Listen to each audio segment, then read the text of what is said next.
जय श्री राम दोस्तों, जय हनुमान। कैसे हो आप सब लोग। दुर्गा सप्तशती पाठ कब करना चाहिए, किस समय करना चाहिए, कितने समय से करना चाहिए। पाठ बहुत लेंथी है और कई अध्याय है उसमें, तो कौन कैसे कैसे किस तरीके से करना चाहिए, पूर्ण डिटेल जानकारी में मैं आपको बताऊंगा। अगर सही आप मेरी वीडियो की एंड तक बने रहे और सारी बात समझ पाए। सबसे पहली बात देखिए, माँ की जब भी आप कभी पूजा करो, आपको सबसे पहले गणपति जी महाराज का आह्वान जरूर करना चाहिए। उसके दौरान हनुमान जी का महाराज का भी ध्यान जरूर करना चाहिए और उसके बाद भैरव बाबा का भी ध्यान जरूर करना चाहिए और दुर्गा सप्तशी को नमस्कार करना। ओम नमो चंडिकाय नमः।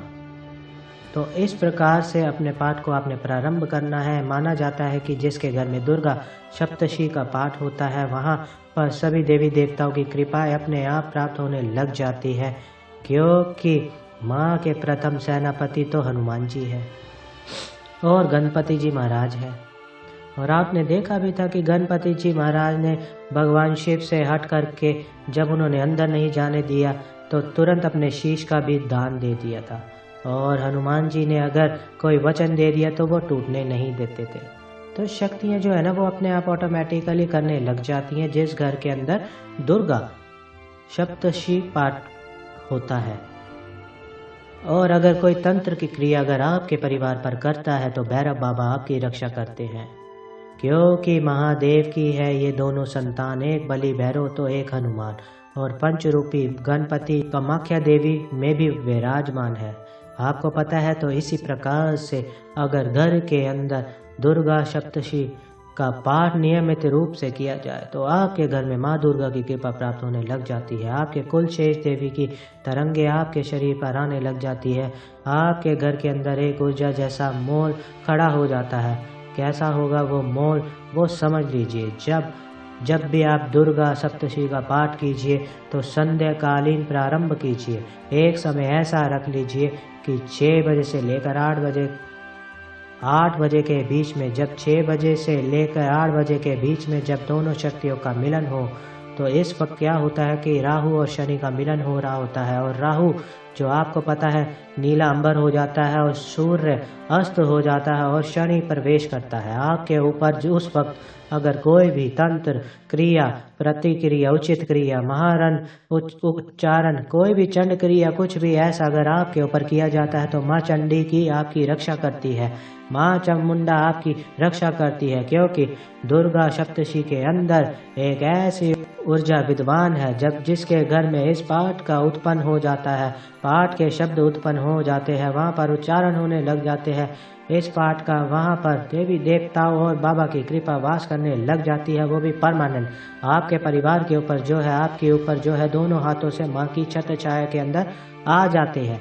तो अब करना कैसे है। सबसे पहले आपको माँ दुर्गा के 108 नाम लीजिए या फिर 32 नाम लीजिए। उसके बाद जो है आपने जो है देवी कवच का पाठ करना है, कंटिन्यू रोज करना है, आपको अनिवार्य है। वैसे तो 3 अध्याय का महत्व जो है सबसे ज़्यादा माना जाता है, जो दुर्गा सप्तशी के 3 अध्याय है। 3 अध्यायों का जो महत्व जो है ना, आपको कृपा रूपेण 1 अध्याय रोज कीजिए और उसके बाद अगले दिन फिर दूसरा कीजिए, फिर अगले दिन फिर तीसरा कीजिए। रात्रि सूत्र का कीजिए, सिद्ध कुंज का सोतम का भी पाठ कीजिए।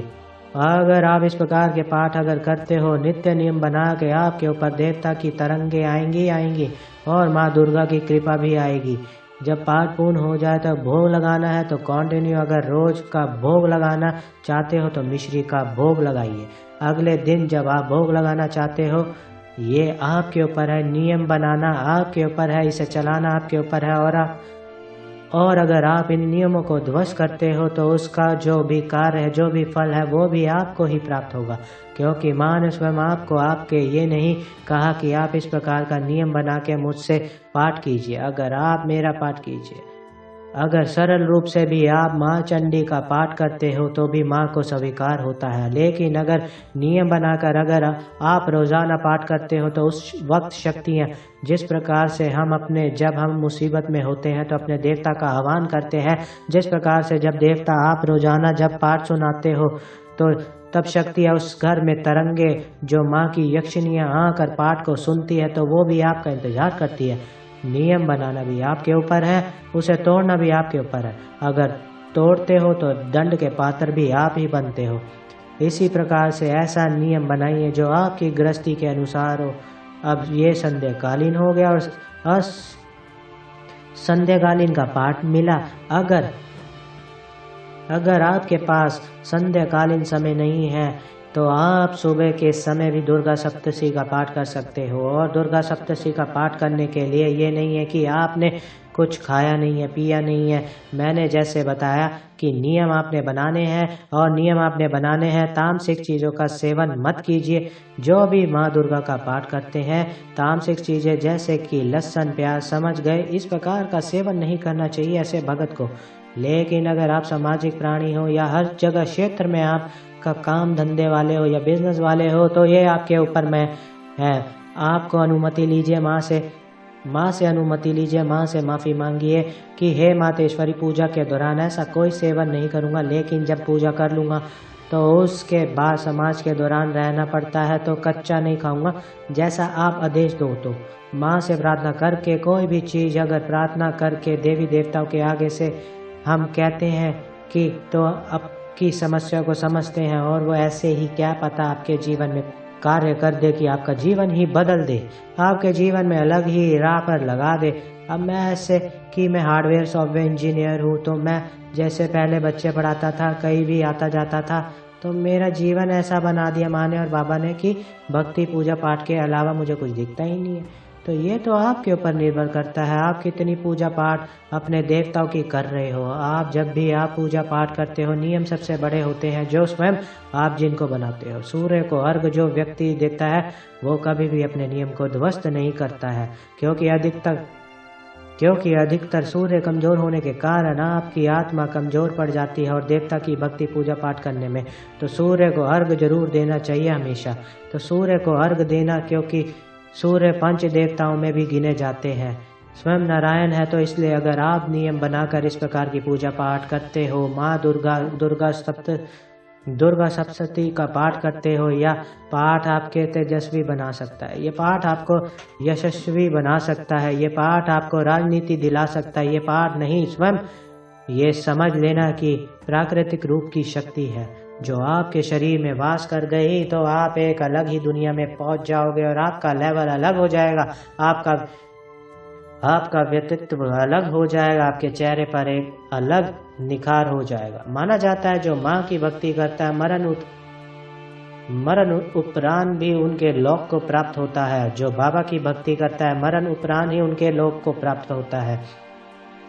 तो ये दुर्गा सप्तशती में इस बात का विश्लेषण भी है कि जब जिस देवता की आप आराधना करते हो, मरण उपरांत के धाम को प्राप्त होते हो। तो अगर आप नियम बनाकर ऐसा पाठ करते हो, और कोई नहीं है जो जल का लोटा आपने भर के रखा है उसे अपने घर में छीटा दीजिए, घर में पान करवाइए। जो घर में बुजुर्ग अगर कोई बीमार रहता है उन्हें पान कराइए। अगर कोई व्यक्ति घर के अंदर ऐसा रहता है कि जिसके ऊपर जो है प्रेत पीड़ा लगती है, आपको उसे भी पान करवाइए, ठीक है। अगर कोई ऐसा लगता है कि जैसे आपके घर में ज़्यादा कष्ट है, ज़्यादा दिक्कत है, ज़्यादा समस्या है जो काफ़ी लंबे समय से नहीं हट रही है, तो उस व्यक्ति को भी आप पान कराइए। अगर ऐसा लगता है कि ऐसे किसी की बुद्धि काम नहीं कर रही है और उसे भी पान कराइए। ये आपके ऊपर डिपेंड है। ऊर्जा लाना भी आपके ऊपर डिपेंड है, और लगातार प्रयास करना भी देवता के प्रति भक्ति पूजा पाठ करने से भी आपके ऊपर ऊर्जा आएगी। आपके घर में भी आएगी, आपके ऊपर भी आएगी। जब आपके ऊपर बात है कि आप कितने समय से लगातार माँ दुर्गा का पाठ कर रहे हो, और इस पाठ के अंदर जो अनुभव होते हैं उन्हें अपने गुरु से ही शेयर करने चाहिए। क्योंकि जब भी कभी माना जाता है कि जब भी आप देवी शक्तियों का आह्वान करते हो, नित्य नियम बनाकर पूजा याचना तपस्या करते हो, तो देवताओं की कृपा आपको प्राप्त होती ही होती है। तो अगर वो कृपा हमें कैसे चलानी है ये भी समझते हैं, तो पाठ को पूर्ण करने के लिए कोई ज़्यादा बड़ा कार्य नहीं है। आरती रखिए, एक ही आरती जो आपके मुख से सिद्ध हो जाए। जो आपके मुख से सिद्ध हो जाए, ये समझ लेना कि लगातार अगर एक ही दिन भी आप नहीं छोड़ते ना, और लगातार इस पाठ को कंटिन्यूस करते हो कई वर्षों तक, तो आपको पता ही नहीं है कि आप क्या बन जाओगे। आप खुद भी आप खुद भी नहीं सोच पाओगे कि हर क्षेत्र में विजय हासिल करोगे। ये पाठ नहीं है, स्वयं शक्ति का प्रतीक है, स्वयं शक्ति ही है। अगर आपके मुख से अगर दुर्गा सप्तशती का लगातार पाठ चलता है, संस्कृत में अगर नहीं कर सकते तो हिंदी में मिल जाता है मार्केट में। एक ही पुस्तक रखना, उस पुस्तक से स्वयं पाठ करना, उस पुस्तक अपने पास, वो पुस्तक भी सिद्ध हो जाती है। अगर जो व्यक्ति लगातार कार्य करता है, मान लीजिए 5 वर्ष हो गए और आप माँ दुर्गा का लगातार पाठ कर रहे हो और करते रहे हो और 5 वर्ष भी हो चुके हैं, रोज़ाना आपने नित्य नियम बनाकर आप पाठ कर रहे हो, तो आपने उन 5 वर्षों में गुप्त नवरात्रि में भी पाठ किया, 5 वर्षों में भी आपने चैत्र की नवरात्रि में भी पाठ किया, अश्विनी की नवरात्रि में भी आपने पाठ किया और ठीक है, हनुमान जन्मोत्सव में भी आपने ये पाठ किया है और ग्रहण पढ़ते भी इस पुस्तक से पाठ किया। तो लगातार करते करते करते इतना समय व्यतीत हो चुका है कि ये कृपा किसकी है? अब उस माँ की ही कृपा है जो आप इस पाठ को कर रहे हो और या वही पाठ आपके मुख से करवा रही है। लगातार किया हुआ प्रयास किसी भी व्यक्ति का व्यर्थ नहीं जाता है। देवता की शक्ति ही अगर आप प्राप्त करना चाहते हैं तो लगातार प्रयास करें। थोड़े समय बाद आपको स्वयं ऐसा लगने लग जाएगा कि मुझे जो कुछ प्राप्त हो रहा है या कुछ प्राप्त हो चुका है वो इस दिव्य पाठ से ही हुआ है। लेकिन अगर आप सोचते हो कि मैंने आज पाठ प्रारंभ किया है और कल ही मैं सब कुछ प्राप्त हो जाएगा, देने वाली शक्ति है वो आपकी भक्ति, आपकी पूजा, ये सब कुछ निर्धारित कराती है कि कितने बजकर कितने मिनट पर आपको कृपा प्राप्त होगी, कितने बजकर कितने मिनट पर आपके ऊपर जो है देवता का आसरा आएगा। देखिए, जब आप कोई भी पाठ पूजा करते हो निस्वार्थ भाव से करते हो, मैं नहीं कहता कि आप स्वार्थ रख कर पाठ कीजिए, निस्वार्थ भाव से कीजिए और देवता का यही बात कह के कीजिए कि मैं जो पाठ कर रहा हूँ या कर रही हूँ, मुझे इसका फल नहीं पता कि मुझे आप कब मुझे फल दोगे। मुझे इतना जरूर पता है जो नित्य आपकी भक्ति करता है वो सिद्ध जरूर हो जाता है। तो समय जरूर लगता है लेकिन सिद्धि की कृपा जरूर पाता है। भैया जवानी है तो भक्ति में लगा दीजिए। ये भक्ति में लगाई हुई जवानी बुढ़ापे में गिफ्ट के रूप में मिल जाएगी। अगर मेरी वीडियो अच्छी लगे तो वीडियो को लाइक कीजिए, मेरे चैनल को सब्सक्राइब कीजिए। जय श्री राम दोस्तों, जय हनुमान।